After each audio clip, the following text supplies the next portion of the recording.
and I got the job. And one of the questions they asked me is like, Chambers kind of have this history of being like an old man's club, and they're like, what would you do to change that? And I just looked at myself and I said, well, I'm a woman, so I'll start there. So that's where I'm gonna start. I said, I don't know how to be an old man, so I'll just be me. What's up, guys? This is Wes, and this is Give Us It Podcast, where we take business conversations out of the office and put it out on the lake. We bring leaders, creators, and builders out on the boat, and yes, literally we talk about what drives them, what challenges them, and why they keep showing up every freaking day. Every episode you'll hear raw, real conversations that may make you think different, laugh, and also rethink the way you're showing up in your own life. So grab a seat, because this is Give Us It.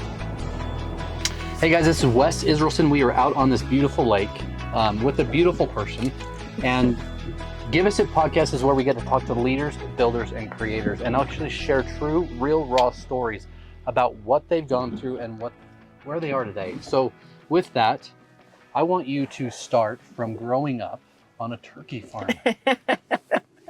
Yeah, I'm one of 9 kids, and I'm third youngest daughter, and we grew up on a turkey farm down in central Utah in Sanpete County. And it was, I think it was an like idyllic childhood. I talked to other people, and it's like, I just don't think they had the experiences that our family had. And we didn't live in town. We were 5 miles away from town. And so like we didn't spend a lot of time with neighbors and stuff. We didn't have neighbors. And so we really relied on our sibling relationships. We had so much fun.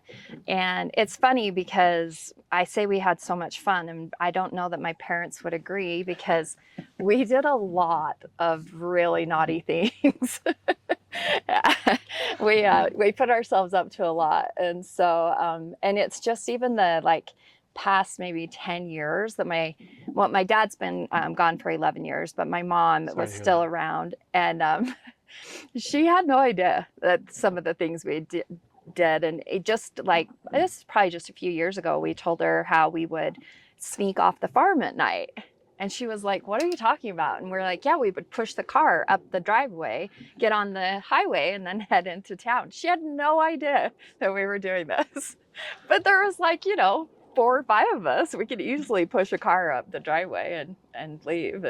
And they were deep sleepers. And so, yeah. I mean, working all day on the farm is not easy. No, it's not. They slept really hard. Yeah. There's people just on the other side of the mountains in the valley that have never even been to this lake, let alone know what it's like to be on a farm. Yeah. It's quite an experience. You're definitely expected to work. And that's like, as a family, you come together and you work. And my parents were very much, they instilled that in all of us kids to be hard workers. And it's funny because my dad, he treated all of his children equally, the girls and the boys. Like there was no differentiation between what girls could do and what boys could do. And, anything my brothers lifted, I lifted, and never even thought twice about it. And my sisters and I, when we got like into college and out in the workplace, we called my dad and had a firm conversation with him. Because we're like, you kind of set us up, because that is not how it is in the real world. People do not necessarily treat women the same as men in the real world. And so my sisters and I have always been kind of pressing against the norm of things. And Sarah will talk about that too. And we don't really put up with anybody telling us that we can't do something. And so yeah, so sometimes it gets me in trouble, but sometimes it's been, the majority of the time, it's been something that's really pushed me, so. And there's something called birth order. I don't know if it affected your family, but just the way the older kids grew up versus the younger kids. But if your parents treated you all the same, maybe it didn't matter. Yeah, no, there's definitely that feeling of birth order though. And so my oldest brother is actually 20 years older than me. So, and then I had 2 younger siblings. And so My younger brother, he really doesn't have any recollection of my oldest brother because he went on and went in the army and then was traveling all over the world. So kind of thought of him like an uncle. And same for me, like I kind of knew him, but not like, not really, not like the other siblings. But then there were these, 6 of us that essentially were all pretty much raised together. My sister, she's 5 years older than me. And then I had a sister that was 2.5 years older and a brother that's 1 and 14 months older than me. So you think about that. My mom had a 5, a 2.5, a 1, and a baby. Like, how insane is that? And then she went on to have 2 more. And I'm like, what was she thinking? So my older siblings will say that us 3 younger ones had a different experience. And we did, because our parents were exhausted. They had nothing left in them. And so my 2 younger brothers were pretty feral, and they ran around kind of crazy. I'll tell you, I came home one day. I lived, with my parents, and my younger brothers were like in high school, and I was just in college and stuff. And I came home one day, and I went up to my little brother's room, and I came and talked to my mom, and I said, Mom, what's going on with McLean in his room? And she said, oh, he's really getting into horticulture. And I said, really? Interesting. He's growing plants in his bedroom in an aquarium. He's getting into horticulture. Is that what you think is happening? My little brother was growing marijuana in his bedroom. My mom had no idea. No clue. Well, he was raised on a farm. He knows how to grow. Yes, right? Except for he decided he was going to go plant it on the farm. And he just planted it right outside of a big sprinkler system. So he's not a very good farmer. So I think it was like 15 years ago, there was a Time magazine that came out, and it said marijuana millionaires. And my mom saw that, and she's like, that could have been your brother if he'd just known how.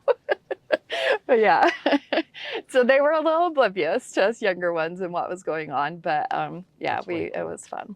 So what valuable lessons did you learn growing up on a turkey farm? Yeah. I will tell you, I was so blessed to be able to work alongside my dad. My mom spent most of the time in the house. I mean, she had a family of 9 kids to take care of, and so she spent a lot of time in the home. But which is a job in itself. Yes, right. And so I did spend a lot of time out on the farm with my dad. If you wanted to be around Dad, then you had to either work on the farm or learn to go golf. So I picked up golfing real quick. Turkey farms are not the most great place to be. They're very smelly. And so, but there were just all these little moments. And my dad would like pause things. He would slow down and he would pause to make sure that he like taught us these lessons. And he was a very joyous person, very happy, very positive, very funny. And, so like, it was just always fun. It was a fun experience. And I will never forget, like we would get woken up at like 3:30 in the morning, and it was always a clicking the light switch. And he'd say, sister. It was the most annoying thing ever, but it woke you up. And then you headed outside, you're freezing cold, you're with the turkeys, it's dusty. And when the sunset came, Dad would stop everything. All the workers, everybody paused. Like, we're all gonna stop and we're gonna enjoy, or the sunrise, excuse me. And we're all gonna take a minute and enjoy this. And I remember like there were all these little moments that he would find to just get us to slow down and remember like what it's all about. And so there was lots of those kinds of moments. I was really, really lucky. When I started my business, my parents had retired my dad had been a turkey farmer for 50 years. And so he had retired, and I convinced my parents to move from Sanpete County up here to Utah County and help me open my bakery. And it was my mom's dream to own a bakery, and she never got to have that. So she was just like, thrilled. And my dad wanted to support her in that because, she'd supported him all of his life in farming. And I got those moments with him of just like working along the side of him and continuing to get that education. I remember like I was like 2 days to opening my door, so nervous, so scared about it. And I said to my dad, I'm like, so what bits of advice do you have for me? And he goes, here's what I'm going to start out with. He says, if you ask somebody to clean your toilet, then you better make sure that you're okay to clean the toilet. And it just like stuck with me, and it was such a reminder that I'm going into this and I'm going to have passion for this and I'm excited about it, but I need to make sure that I treat all these people that are coming in to fuel my passion, that I treat them well, and that I show them that nothing's above me, that I'm not better than them, and that I'm not, you know, just going to sit here and have them do all the work. And so I have so many memories of that kitchen just being full of us, you know, working in there together, and my employees, my parents, you know, and just like how exciting that was to just be able to work and create together. And that's amazing. One person to another that's lost a father, it's hard. Yeah. Right? Especially someone that you look to. Yeah. How many years were your parents married before your dad passed? Let's see, they would have been married, they had to have been close to 40 years. And so my mom just passed away this January. I'm so sorry. And so I think she said they would have been celebrating their 50th year, like close to, or not 50, sorry. I'm way off, 70th year of marriage this year. And yeah, so they were such an example to me of marriage and partnership. And I was extremely lucky. I don't know why I was the child that got chosen to care for my parents, but I was. There were 9 of us, but I was the one who got lucky enough to be able to care for them. And so my parents actually lived with me, you know, starting when I've had him for almost 25 years. And when my dad passed, he actually brought me and my husband into the room, and he knew that he was like getting close to the end. And he said, the only way that I will be okay leaving your mom is if I know she's taken care of. And I need you two to promise me that you're going to take care of her. And we're like, absolutely, like we'll do everything. We'll make sure that mom's taken care of. And we left the room, and all my siblings came up and they're like, what did dad say? What did he have to say? And I was like, I made the biggest mistake of my life. I told them. And I was like, and they held that over me for the next 11 years. Anytime mom would get a little snarky or not as pleasant, they were like, just remember dad asked you. And so, which I was very grateful to be able to take care of my mom all those years too. So, and I understand it's a deep passion of yours too, but what would you tell a person starting a business today and who maybe has children that are young or getting ready to have children and just started, like how important is it to lead? It was absolutely, it was so scary to start a business. And I always knew I wanted to own a business. And I think that comes from, you know, being raised on a farm and having my dad be an entrepreneur, and just like, and my mom owned a catering business for a long time. And so it's like, I just knew that that was something I wanted to do. I don't love having a boss. It's not my favorite thing in the world. I'm not very good at being told what to do. And I think that's most of the population. I struggle with that. And so, but very quickly I learned, I thought going into a business that I wouldn't have a boss, that, you know, if you own your own business, you don't have a boss. And you all know that is the biggest bunch of bull crap, right? Your customers are full on your boss. You have so many bosses at that point. And, but you know, it's something I was really passionate about and wanted to do. I wanted to be able to see if this was something I could do. And I had young children at that time. Yeah. And it was hard. It was hard because I knew, like, having a business requires so much of your time and so much of your energy.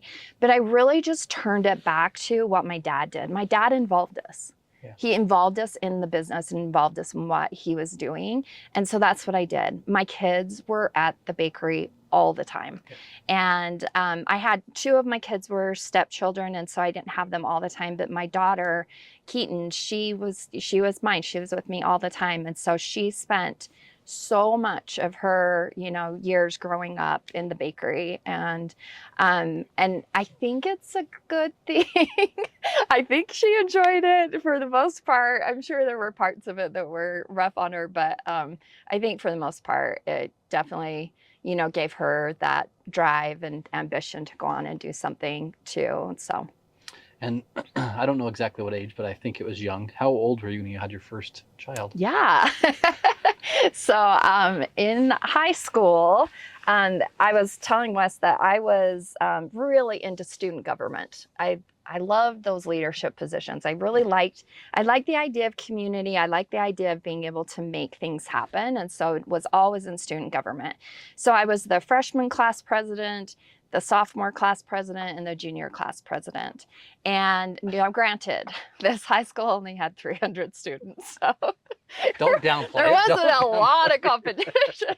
And my graduating class had 76 kids in it. So, but I was the straight A student. I was this very popular kid. I, was in student government.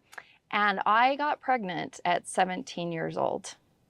And it shocked the whole community. I lived in a very small community, and nobody could believe that this girl, the one that they always thought was going to be everything, it was pretty shocking to everybody, including myself. It was hard. I ended up having to leave school because I got very sick, and that was really hard on me. And I was determined. I'm going to graduate. I'm going to graduate with my class, and this is going to happen. So I did. I graduated with a 9-month-old. I had a 9-month-old at my graduation, and Wow.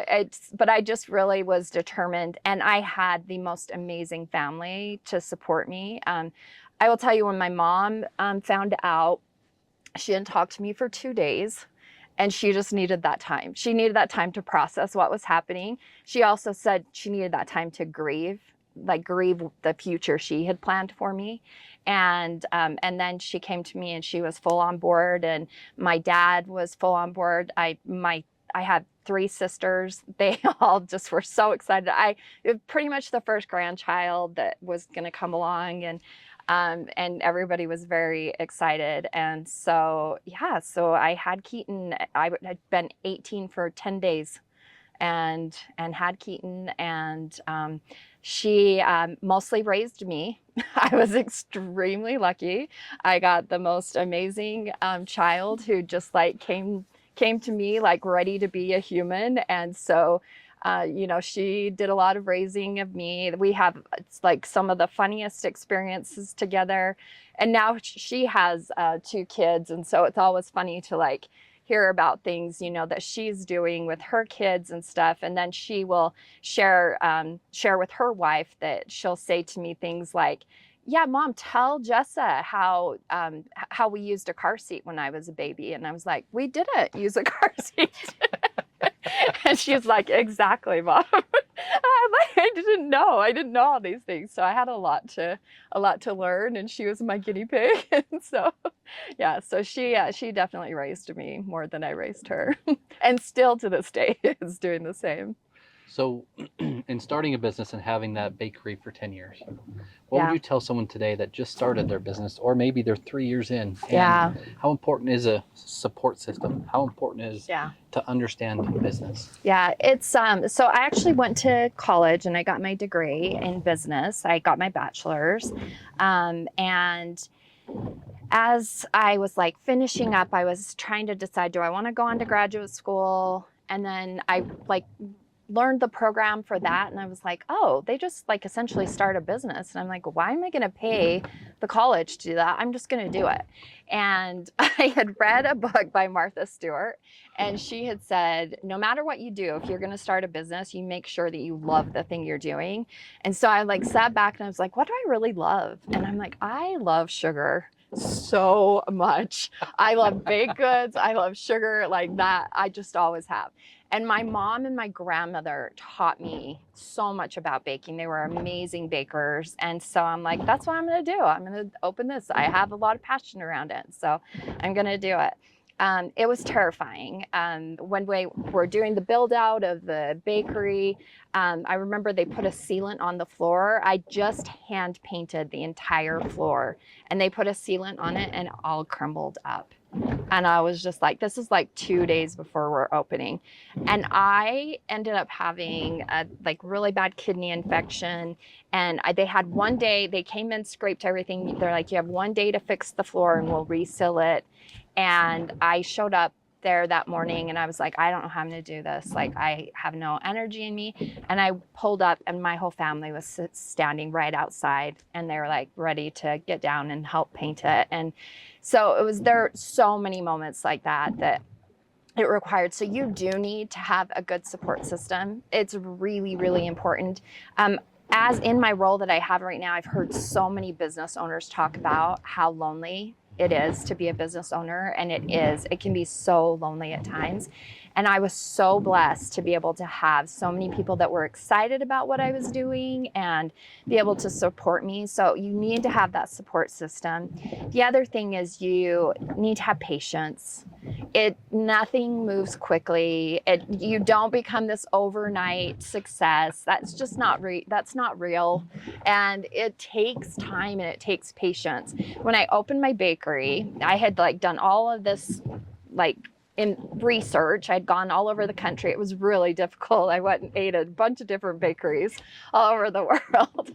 And I was convinced that we were going to have cupcakes. I was bringing cupcakes to Utah. New York had cupcakes. Utah didn't. I was bringing cupcakes to Utah. So I opened my store and have a whole display of cupcakes. Not one cupcake sold. I was like, what is wrong? What is wrong with people? And so we had some cakes by the slice and people were loving that. And I'm like, okay, this is weird. What is going on? Like, people were like, that's weird to buy a cupcake. And it was just a strange thing. I also had all these fancy pastries and nobody was buying those. So then my mom, she's like, do you know what? I'm going to make a pan of brownies. And I said, no, Mom, we're so above pans of brownies. We're not doing that. She's like, no, I'm just going to make one. She makes a pan of brownies, puts it out there, it sells within minutes. I was like, oh, shoot. I think I missed what these people want in this area. And so I definitely had to reconvene my mind and figure out, what was going on. But there were so many times in my business that I had to be willing to do that. And sometimes it was hard because I'd get super married to an idea. And I was like, this is my idea. I came up with it. And it's so wonderful and brilliant and wouldn't want to change from it. And then I would realize this is not working. And if I want to keep this going, I need to make sure that I'm able to pivot. So I opened my business in 2006. You talk about 2008. You remember what happened in 2008? Yeah, we just talked about it with Justin. It was devastating. I was watching businesses around me close their doors and I was like, this is terrifying. Nobody could afford anything right then. The housing was crashing, everything. It was just all happening and going on. And luckily, just a few months before, my dad, he's really big on watching the news, and he had come to me and he said, hey, there's something going on. There's something that's going to be happening in our economy and we need to figure out a plan for it. And I was like, no, Dad, we're fine. We're doing great. And he's like, no. He goes, really, we need to figure something out. He goes, I don't think that people are going to be able to afford little luxury things like a $3 cupcake or, a $4 cookie. I just don't think that's a realistic thing. So we sat down, we brainstormed, my mom and I, and we came up with a dollar menu. We're like, you know what? Everybody can find $1 to have a little treat. And people in Utah love sugar. They love treats. And so we came up with a dollar menu. We're like, this is going to be what's going to help us continue to go. It saved us. It totally got us through that time. And so I was grateful for those lessons and learning that I could pivot and that I'd be okay and that it was going to be okay on the other side. I learned so many lessons from owning a business. And I've heard, I think a few of you kind of make remarks of why do we do this? it's exhausting. Why do we do this? And it is. It was owning a bakery was sometimes waking up at 3 in the morning and working until 3 at night, and then being up, again at 6 to go deliver wedding cakes. I'll tell you a secret. You guys have to keep it to yourselves, okay? Nobody can share it with anybody else. My husband and I, so we'd spend all weekend delivering wedding cakes. We'd do farmer's market in Park City on Sunday, Saturdays delivering wedding cakes all day long. If you've ever delivered a wedding cake, especially with your spouse, it is a whole new experience. You want to test your marriage. This is how you do it. So I would always have the wedding cake sitting on my lap, and my husband would be driving like a maniac, hitting every pothole that you can imagine. We don't drive like that. We don't drive like that. Him and I, it's the only time we would yell at each other or get upset at each other. I'd be like, could you hit every pothole? But you're holding a wedding cake. I mean, this thing. And so we went to deliver a wedding cake. This family lived up Hobble Creek Canyon, if you know where that is. I mean, it's a canyon. You're going up a canyon. There's a lot of potholes. It's a 5-tier wedding cake. It is going to a very, very rich family, very fancy. And we pull up to this house, and there's not a car around. We're like, this is a wedding. Like, what is going on? There's nobody here. And we have just fought all the way up the canyon. I've told him how he's doing everything wrong. He told me to calm down. We finally get this place. There's not a car. And he's like, is this the right place? And I'm like, yes. I mean, you can't really, they said there's a helipad. There's a helipad. And I look down at the order form that's sitting on my lap, and I'm like, oh my gosh, we are a week early. We have just delivered this wedding cake a week early. And he looks at me and he's just like, what? Yeah, it was pretty awful. So we headed back to the bakery with this cake, and everybody's like, what's going on? And we're like, yeah, we delivered the cake a week early. So dig in, everybody. Here's cake. So on that note, how important is it to have your spouse on board with you when you start a business? Absolutely.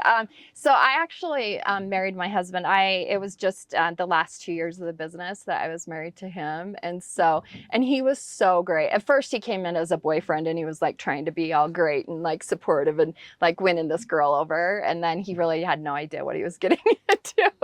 And next thing I know, we get married, and he's fully in, and he was so much fun. He loves to cook. And so he had a lot of fun with it. On a Valentine's Day, he came in and he told my mom and I that he was going to make chocolate covered bacon. We said, absolutely not. That's disgusting.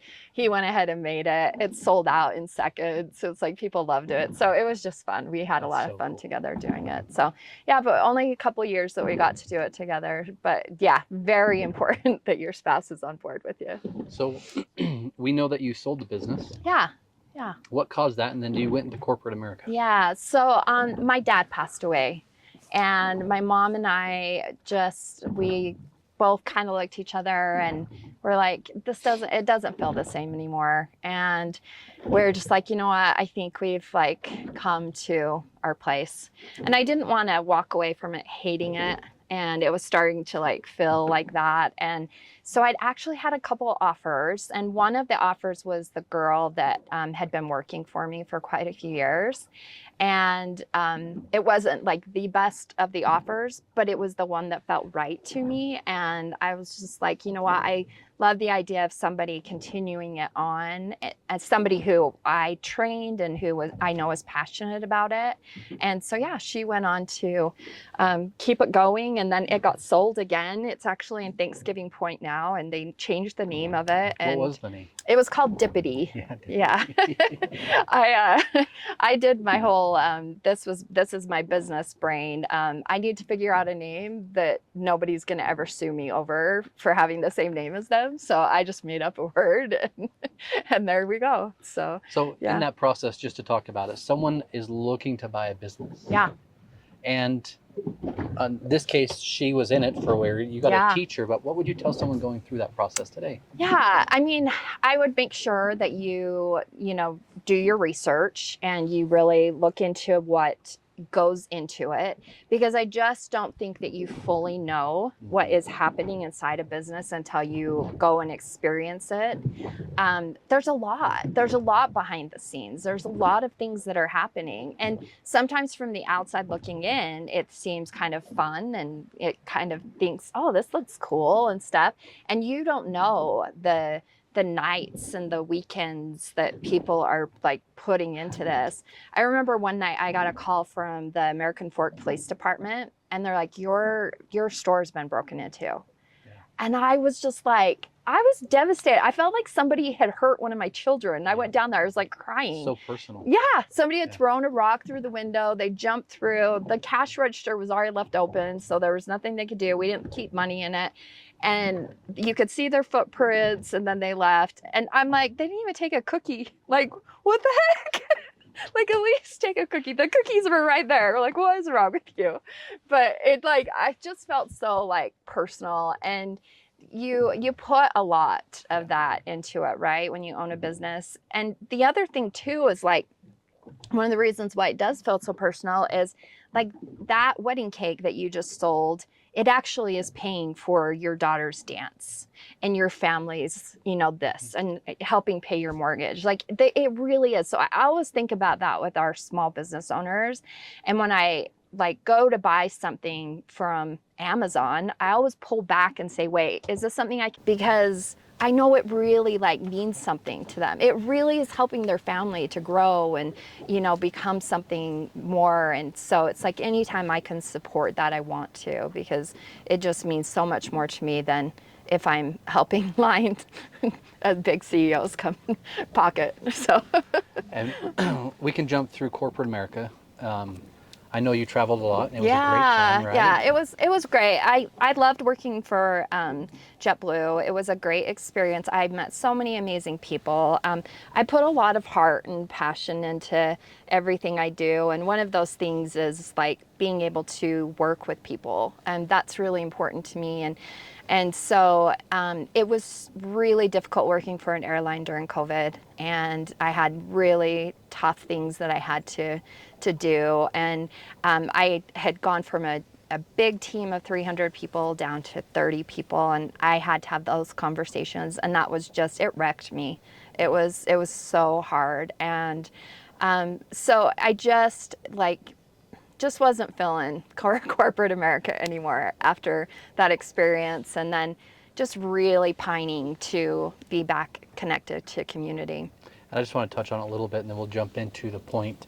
But as business owners, people see maybe the shiny car or the nice house or the trips you can kind of take here and there, maybe not 2 weeks, as Justin said, but they don't get to see the conversation that can change the course of someone else's life. Yeah, absolutely. Because of a decision that we did or didn't make soon enough, or something circumstantial happens, right? Yeah. And those are the things that keep us up at night. Those are the things that rip your heart out. Step on it and put it back in your chest.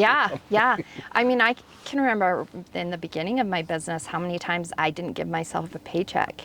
Because I needed to take care of the people that were working for me, and that was just the reality of it.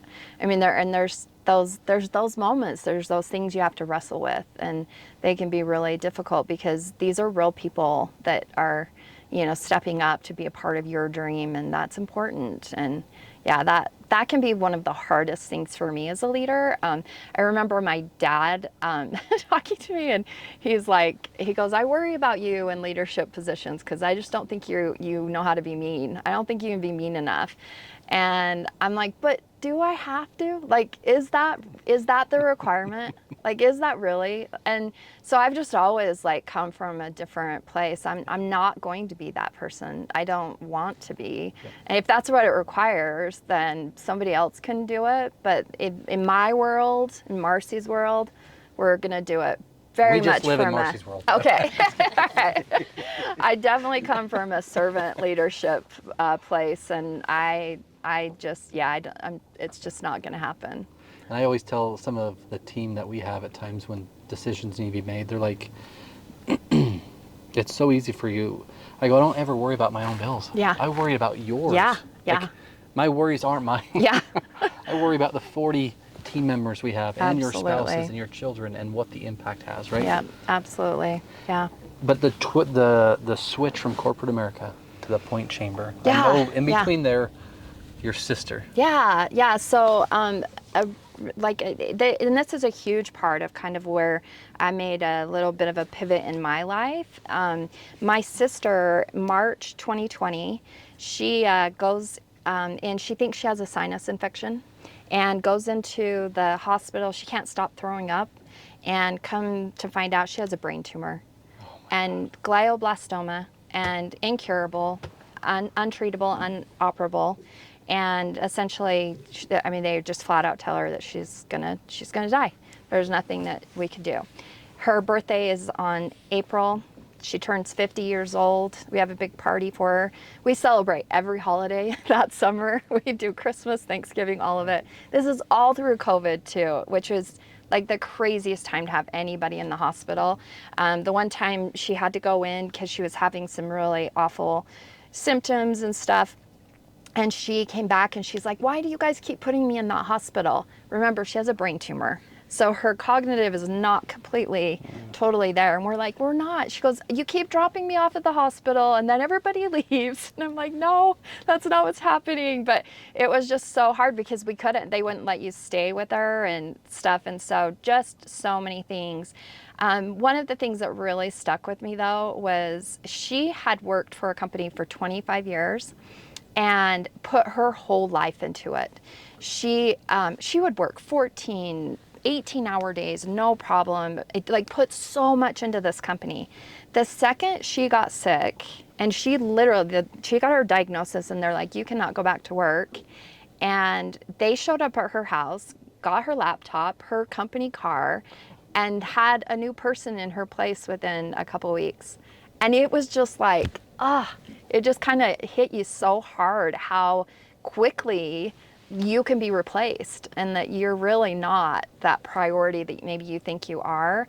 And that was, we did ask her like any of her regrets, and that was her regret, that she put so much time and energy into that job, not realizing that she would just be insignificant if she wasn't available to them. And so when I went through that experience with her, I kept thinking that to myself because I was doing the same thing. I was putting so much time and energy. All of my kids were adults now. And so they had left the house, and I was just kind of in this place of like, I need to do something. I need to fill all this time. I don't have them anymore to fill the time with. So I need to figure out how to fill all the time. So I worked my guts out, and I traveled all the time. I never wasn't seeing my husband, wasn't seeing my kids. And I'm like, what am I doing? Like, what is the purpose of this? For what?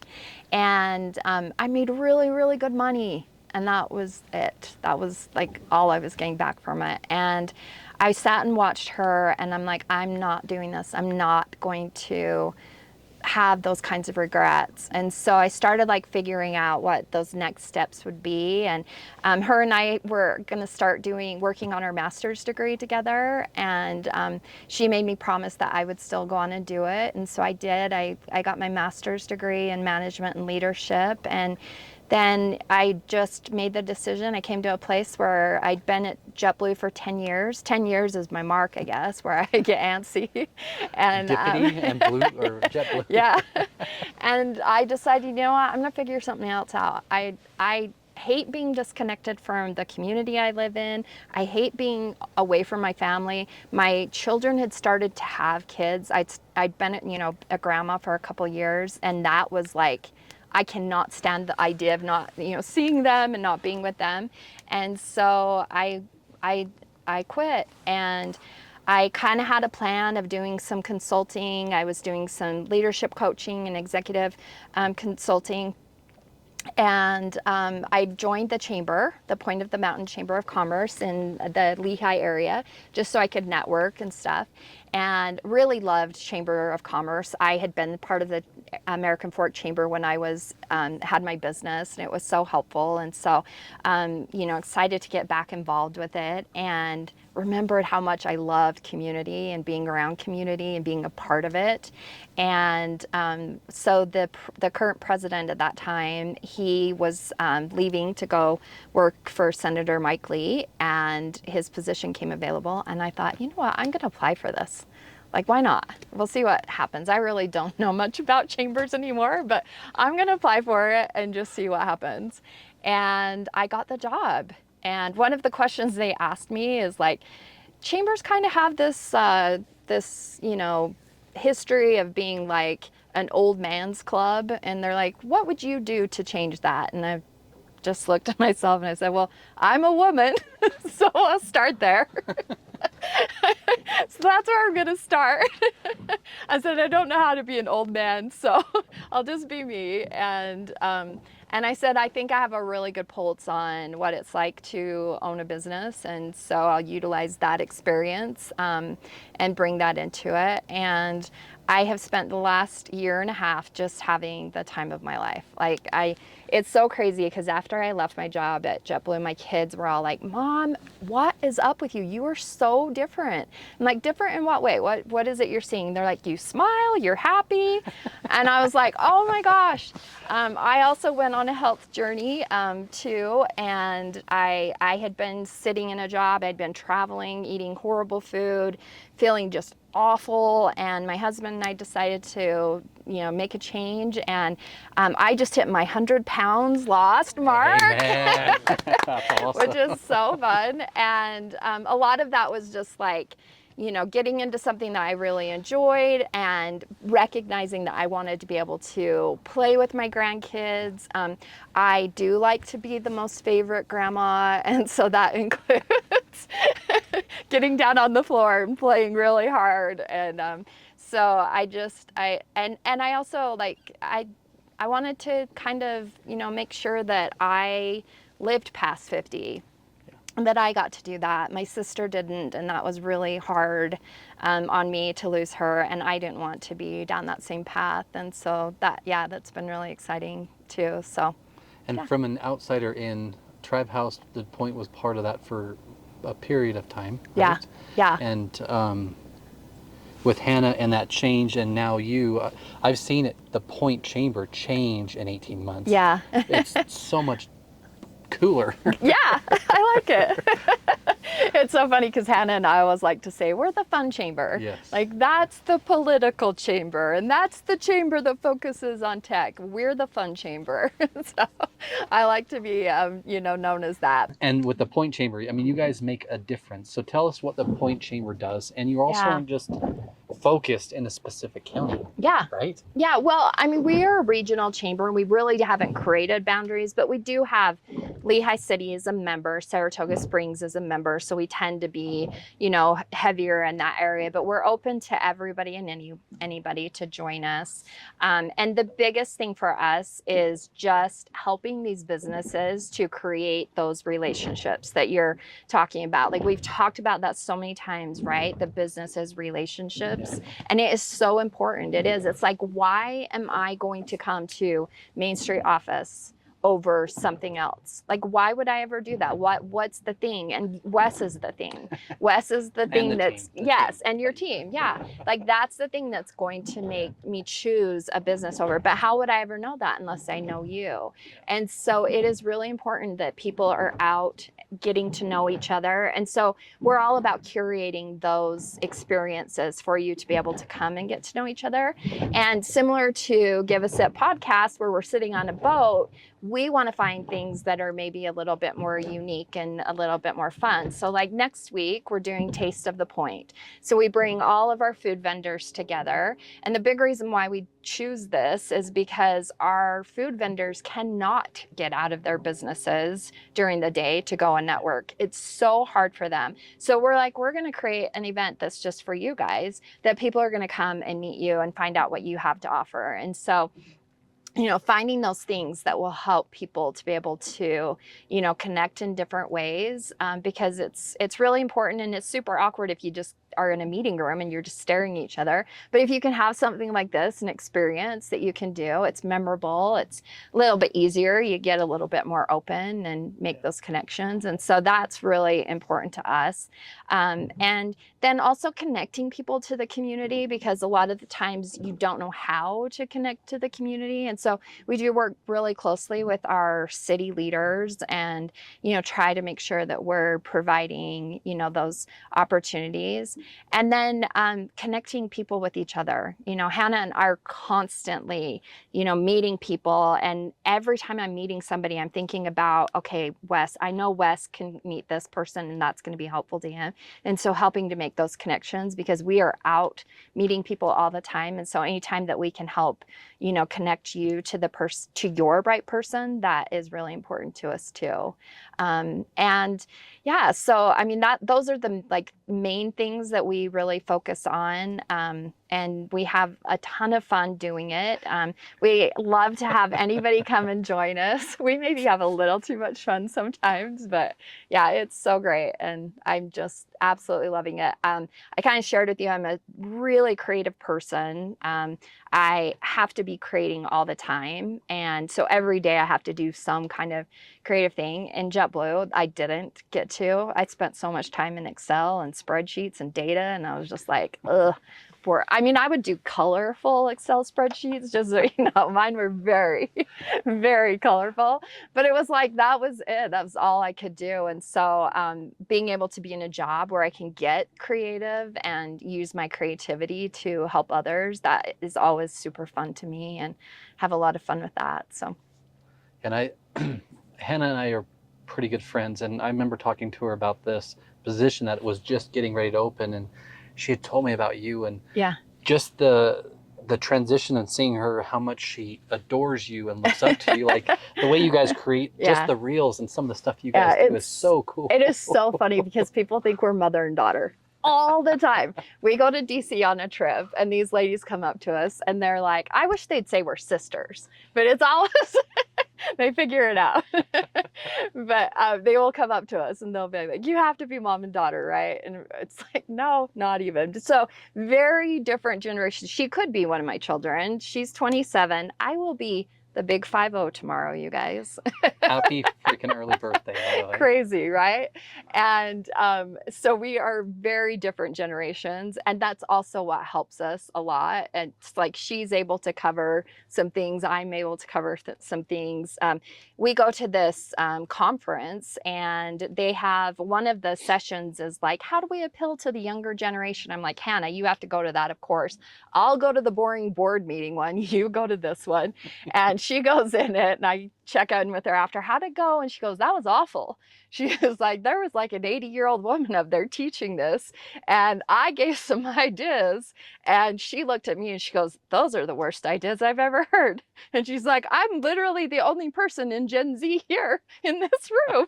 So sounds like that. Yeah, so we're still trying to break through some of those barriers with people, but I think people are getting more used to it. And yeah, we have such a good working relationship. We literally have to, because we have desks right next to each other.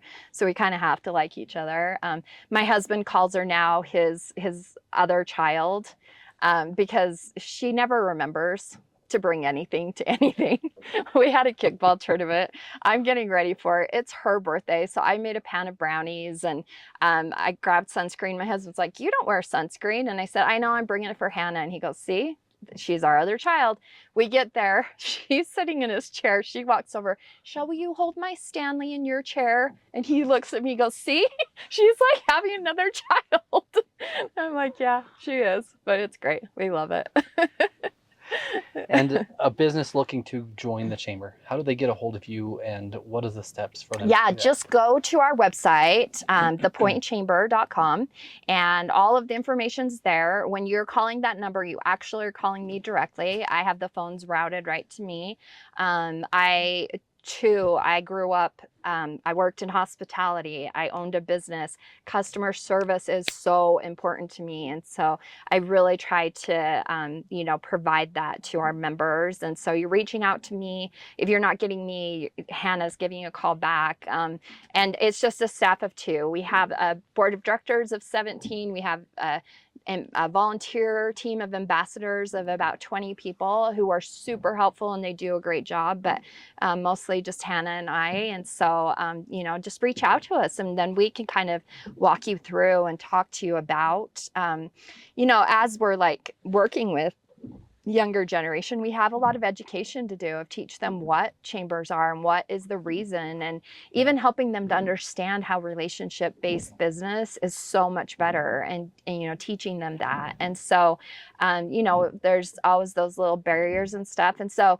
if we can't get them in the conversation, then we'll take them to Top Golf, and we have no problem bribing people to like come and be a part of us. Like, let's do something fun together so that you can see that, you just want to come hang out with us, and then you'll figure it out that the relationship thing is important. So I just want to say thank you for being a part of this podcast. Thank you for sharing everything. you're welcome. Thank you for having me. It's all about getting out there. And when you own a business, or you're trying to pursue anything, or you're trying to sell somebody else's business, it is so important to get out there and talk about it and have these conversations. And they can be tough sometimes. It can be, really nerve-wracking and scary. It can be hard to go to a networking thing and not know anybody. And it's like, what do I say? And who do I go up to? And I feel awkward. Guess what? All of us are feeling awkward. Like, you're not the only one. Everybody. Say something funny. Yeah. Say something funny. Break the ice. Do something dumb. Just ask a question. I always told my kids, if you want to make a friend,